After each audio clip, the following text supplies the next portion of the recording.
Ito po yung ilang mga tips na i-share po namin sa inyo. Pag halimbawa, natanggap nyo na po yung first credit card na in-apply po ninyo. Unang-una po, tingnan nyo pong mabuti yung envelope ng credit card nyo. Pag inabot na po sa inyo ng courier, tingnan nyo po kung hindi po ba siya tampered. Ano po. Tapos, hanggat maaari, picturean nyo po yung courier nyo, sino yung nag-deliver. Kasi tayo, pinapipirman nila. Dapat sila din po, para may maiiwang trace sa atin. Yan. Pag po okay naman po siya, walang problema. Yan. Saka po natin siya buksan. Tapos, check po natin yung card kung mukha ba siyang hindi nagamit na. Tapos sa pag na-activate nyo na po yan, expect nyo po ng 1 to 3 days. Yan po magsisimula na may mga tatawag po sa inyo na kung hindi ka po aware, mapapaniwala ka na bank employee po sila. Sasabihin nila, sir, mukha pong parang po yung baga po parang kinakailangan nyo po ibigay sa amin yung mga details po ng bank ninyo, ng credit card po niyo dahil nakakaroon po ng problema, tulungan po namin kayo.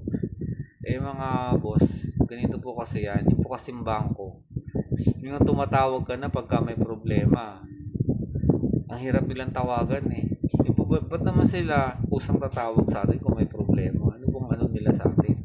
Tapos ngayon pag nagsasalita po yan, akala mo talaga legit na legit dahil napakagaling nila mag-English, napaka-professional po nilang magsalita. Kaya hindi mo ba pagkakamalan ng mga scammer pala mga yan. Basta po tatandaan natin, yung mga yan po, pag hiningi po yung CVV po, yung tatlong number dun sa likod ng card, no, red flag na po yun. Ibaba nyo na po yung phone nyo. Hindi po yan totoong taga BDO o taga Metro Bank po, mga scammer po mga yan. Tapos po, ganito, kapag ka po kayo ay magre-register ng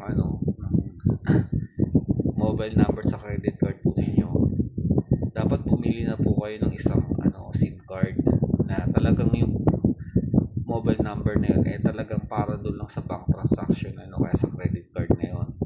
Tapos kailangan po yung email address na gagamitin niyo po sa pag-apply po ng credit card. Hindi nyo na po siya pwedeng gamitin din po sa ibang mga transaction. Kung bank to bank po, ibang bangko, pwede naman po yun. Pero para gamitin po natin sa ibang mga transaction, wag na po. Kasi yan po ang magiging backdoor ng mga hacker para papasok po yung account natin. Tapos, pag may mobile banking po yung cellphone natin, huwag po tayong mahilig makiconnect sa mga free wifi. Iwasan po natin yung mga ganyan. Kasi po yan diyan po nakakapasok yung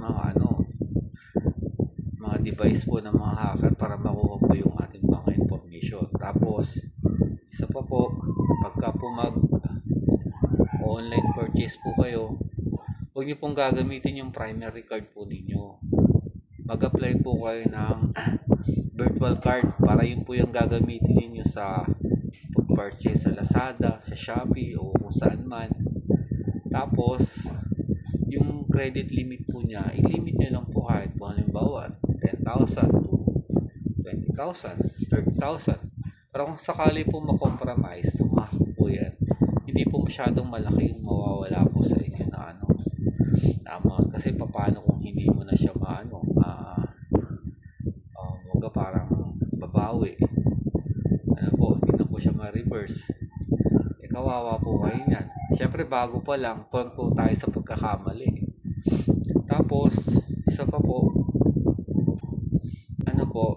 kumbaga mag-apply po kayo ng supplementary card. Although yan po kasing credit card, hindi po natin pwedeng magpagawa ng parang extension na sa pangalan po natin. Dapat anak po natin, asawa natin, sila po ang pwede magkaroon ng supplementary card. Tapos yun, may mga establishment naman po na kahit hindi mo kasama yung misis mo, pumapayag naman po sila magamit yun. Pero meron po naman establishment, kailangan kasama mo po po yung nakapangalan doon sa credit card. Okay lang naman po dahil lagi naman kayo magkasama pag lumalabas. Tapos i-limit mo lang din po yung para kung gamitin mo siya, i-swipe mo sa gasolinahan, i-swipe mo siya doon sa mga restaurant, sa Save More. Kumbaga po, kung magkaroon po ng problema, mahack man yan, mahahak lang po dyan yung amount na nandun po sa credit limit niya.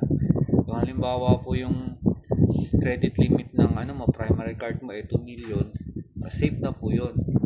Hindi po siya magagalaw dahil ang ginagamit mo po yung supplementary card na nakapangalan po sa misis po natin o sino mga pamilya po natin.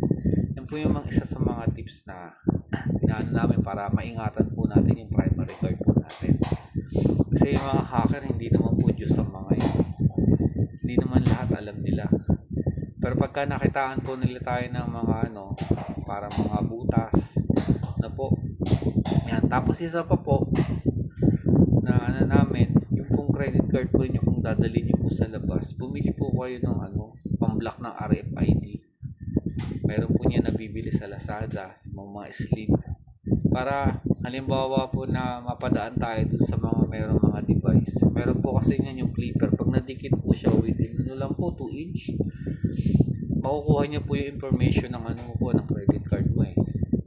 Tapos meron naman po, tawag po nila doon pineapple, para pong router ang itsura niya, may mga antena. Pag napadaan ka po doon within 5 meters, yung pong lahat ng information doon sa credit card mo, pwede po nilang makuha yun eh. Pero pagka po nakabalot siya sa aluminum foil, po, o kaya nakalagay po doon sa pamblock ng RFID na slip, hindi po nila masasagap yung information ng credit card po ninyo. Tapos, kapag ka po sa mag-cash advance kayo, huwag po kayong gagamit ng ATM machine.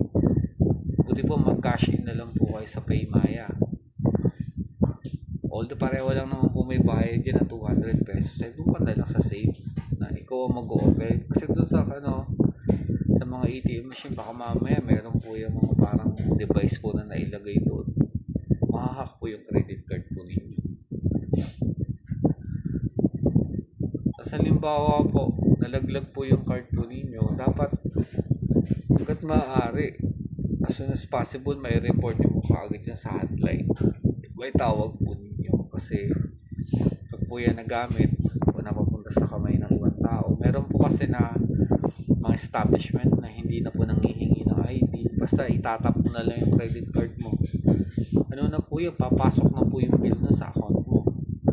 Kaya kung bawang laman nun 200,000 pang purchase nila yun, mauubos yung credit limit mo na na hindi naman ikaw ang gumastos eh. Magugulat ka na lang pagdating ko ng SOA mo, eto ang dami mong bill kahit hindi naman ikaw ang gumamit.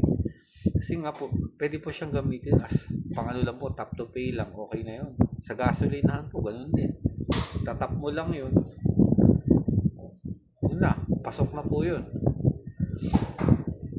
So yun lang naman po yung ilan sa mga tips na may share po namin sa inyo paano po ninyo may ingatan yung credit card po ninyo.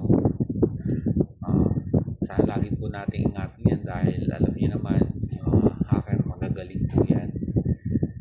Just in case po na meron po nag-notify sa inyo na may gumamit po ng credit card ninyo, tawag nyo lang po sa hotline po ng bangko na nag-manage po ng credit card